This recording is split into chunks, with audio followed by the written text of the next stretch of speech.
So the next chapter is sentence. और sentence के बारे में हम लोग जैसे सुनते हैं, अगर हमें सेंटेंस बोलना आ गया तो इंग्लिश बोलना आ जाता है, राइट। तो आपको अच्छी तरह से समझना है कि दुनिया में कितने तरह के सेंटेंस है। दुनिया में यही 5-6 तरह के सेंटेंस है। टेक्निकली हम 1, 2, 3 ही यूज करते हैं, बट ऐसा कहने के लिए 6 तरह का सेंटेंस होता है। बट हम लोग अगर जनरली देखें तो 7 तरह के सेंटेंस पढ़ते हैं।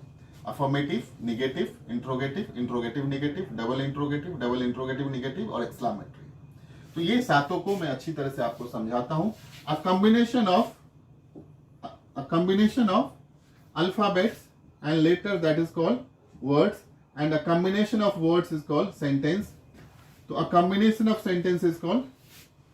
of words is called sentence. Means Sita is a beautiful girl, Ram plays in the ground. So these are the sentence. अब हम यहाँ पे आपको बताने जा रहे हैं कि सेंटेंस कितने तरह के होते हैं। So there are 7 parts of the sentence. Sentence के 7 प्रकार होते हैं। सेंटेंस कितने तरह के होते हैं? 7 प्रकार के होते हैं। पहला जो है अफर्मेटिव है, दूसरा निगेटिव है। First is what? Affirmative. Second is what? Negative. Third is what? Interrogative negative. Fourth is what? Interrogative negative. Fifth is what? Double interrogative. इसको हम WH फैमिली भी कहते हैं। WH means what, when, where, how, right. और WH double interrogative negative और exclamatory. So जो पहला sentence है अफर्मेटिव, उसको सकारात्मक मतलब सिंपल वाक्य, साधारण वाक्य कह सकते हैं। निगेटिव मीन्स इसमें नो लगा रहता है और ये सिंपल है, इसमें नो लगा रहता है। इंट्रोगेटिव मीन्स क्वेश्चन मार्क, इसमें क्वेश्चन मार्क लगा रहता है। इंट्रोगेटिव निगेटिव मीन्स मतलब इसमें नो भी लगा रहता है और क्वेश्चन मार्क भी लगा रहता है। डबल इंट्रोगेटिव जब भी आ जाता है तो WH का अर्थ होता है व्हाट, व्हेन, वेयर, हाउ। ये WH फॉर्म है, हस्बैंड वाइफ फैमिली है। तो ये WH फॉर्म को आप अच्छी तरह से समझें। और दूसरा है WH double interrogative negative, what, when, where, how. ये भी WH, इसमें WH भी लगा रहता है, नो भी लगा रहता है और क्वेश्चन मार्क भी लगा रहता है। और 7वां जो सेंटेंस है एक्सक्लामेटरी सेंटेंस, इसमें हम लोग बहुत कम यूज करते हैं, साइन ऑफ एक्सक्लामेशन यूज करते हैं, ओह, आह, एलास। तो इस तरह से ये जो 7 सेंटेंस है, और अगर 7 के 7 सेंटेंस आपको आ गया तो समझिए आपका दुख दूर है। मीन्स आपको ये एक समझना चाहिए कि अगर हिंदी में हम बोलते हैं मैं जाता हूं, मैं नहीं जाता हूं, क्या मैं जाता हूं, क्या मैं नहीं जाता हूं, मैं कैसे जाता हूं, मैं कैसे नहीं जाता हूं, तो आपको पता चलना चाहिए कि सेंटेंस हम किस तरह से बोल रहे हैं। उसी तरह से आपको ये पता चलना चाहिए कि सेंटेंस को किस तरह से हम फ्रेम करते हैं, राइट। तो फ्रेम करने के लिए अफर्मेटिव में क्या है? अफर्मेटिव में है आई एम हैप्पी, मैं खुश हूं। अब ये पता चल जाएगा 7 तरह का सेंटेंस क्या है। निगेटिव सेंटेंस में क्या है? आई एम नॉट हैप्पी, मैं खुश नहीं हूं। अब इंट्रोगेटिव सेंटेंस में क्या है? एम आई हैप्पी, इसमें क्वेश्चन मार्क लगा है, इसमें नो लगा हुआ है, राइट। ये सिंपल है। आई एम नॉट हैप्पी, क्या मैं खुश हूं। अब देखना है ये जो बुक है और ये जो आपको PDF दिया जाता है, 4 भाषा में दिया जाता है और अच्छी तरह से आगे जाकर के आप PDF में बहुत अच्छी तरह से यूज कर सकते हैं। देखो ये इंग्लिश है, ये इंग्लिश का उच्चारण लिखा है, ये इसका मीनिंग लिखा है, और आगे जाकर के हमने इंग्लिश में भी दिया है। इंग्लिश मतलब जो रोमन में लिखा जाता है, राइट, वो लिखा हुआ है। और जो चौथा है इंट्रोगेटिव निगेटिव सेंटेंस है, एम आई नॉट हैप्पी, क्या मैं खुश नहीं हूं।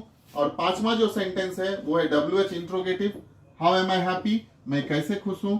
और 6ठा जो सेंटेंस है WH interrogative negative, how am I not happy, मैं कैसे खुश नहीं हूं। और 7वां जो सेंटेंस है वो एक्सक्लामेटरी है, I am happy, Ram won the match. So these 7 sentences will enable you to become a fluent speaker of English. तो 7 तरह का क्या क्या सेंटेंस होता है? मैं खुश हूं, मैं खुश नहीं हूं, क्या मैं खुश हूं, क्या मैं खुश नहीं हूं, मैं कैसे खुश हूं, मैं कैसे खुश नहीं हूं, मैं कैसे खुश हूं, ओह मैं खुश हूं, राम won the match। तो टेक्निकली ये 7 तरह का होता है, बट नॉर्मल लेवल में हम 6 तरह का यूज करते हैं, 5-6। Affirmative, negative, interrogative negative, double interrogative negative. और आगे जाकर के तो टेक्निकली 2-3 में ही आपका पूरा इंग्लिश का कन्वर्सेशन हो जाता है। सो these all types of the sentences. और आगे जाकर के हम बताएंगे ये सेंटेंस को किस तरह से हम टेंस में यूज करेंगे। जैसे अभी आपने ये पढ़ा तो ये क्या प्रेजेंट में है, तो इसी का क्या हो जाएगा? मैं खुश हूं। और पास्ट में क्या हो जाएगा? मैं खुश था। फ्यूचर में क्या हो जाएगा? मैं खुश रहूंगा। तो अगला चैप्टर हम लोग टेंस में जा रहे हैं, और जितना भी आपका टेंशन है वो आज के आज फ्री हो जाएगा। ये टेंस को हम ऐसे 2-3 फिंगर टिप्स में आपको बता देंगे कि आपका प्रेजेंट, पास्ट, फ्यूचर आपके टंग में कैसे फिट हो जाएगा। So friends, we are going for the next chapter, that is tense. Thank you very much. I wish you to become a fluent speaker of English. God bless you. My dear friend, अभी जो मैं start करने जा रहा हूं, जैसे मैंने sentence पढ़ा है, और sentence structure is the very important part. और अगर आप इसको समझ गए तो आज ही आपका प्रॉब्लम सॉल्व है कि सेंटेंस का स्ट्रक्चर क्या होता है।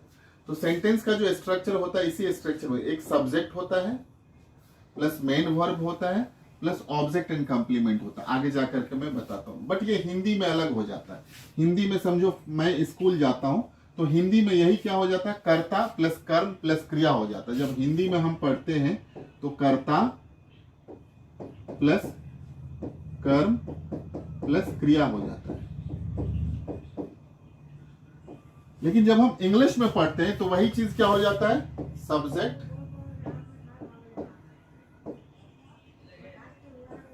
Plus object, subject plus verb plus object आ जाता है, ऑब्जेक्ट एंड कंप्लीमेंट आता है। फिर आगे जाकर के सब्जेक्ट प्लस वर्ब, वर्ब के बदले में मेन वर्ब आ जाता है और प्लस ऑब्जेक्ट एंड कंप्लीमेंट आ जाता है। तो आपको समझना ये है सब्जेक्ट क्या है और ऑब्जेक्ट क्या है और मेन वर्ब क्या है। For example I go to market, तो ये आई क्या है, सब्जेक्ट है। मेन वर्ब क्या है, यहाँ पे मेन क्रिया क्या है, गो, और ऑब्जेक्ट और कंप्लीमेंट क्या है, स्कूल। इसी तरह से अगर ये बोला जाता है ही गोज टू स्कूल, तो यहाँ पे क्या है, ही क्या है, सब्जेक्ट है, गोज मतलब क्रिया है और स्कूल क्या है, ऑब्जेक्ट है। यू स्पीक इंग्लिश, तो यू क्या है, सब्जेक्ट है, स्पीक क्या है, वर्ब है और इंग्लिश क्या है, ऑब्जेक्ट है। इसी तरह से जो मेन वर्ब के साथ बनाते हैं सब, जो I am going to school, तो सब्जेक्ट क्या है, आई है। अब ये हेल्पिंग वर्ब जो हम लोग पढ़ते हैं am, is, are, was, were, can, could, may, might, should, would, should have, यही सब कुछ है। Am, is, are, was, were, shall be, will be, so these all are the helping verb. तो इसी में हेल्पिंग वर्ब, सब्जेक्ट क्या है, आई, helping verb क्या है, एम, और मेन वर्ब क्या है, going. I am going to school, तो मेन वर्ब क्या हो गया, गोइंग, और ऑब्जेक्ट और कंप्लीमेंट क्या हुआ, I am going to school. तो आगे जाकर के हम यही पढ़ने वाले हैं, सेंटेंस स्ट्रक्चर में यही यूज करने वाले हैं और आपको ऑटोमेटेड वे से इंग्लिश बोलने आ जाएगा।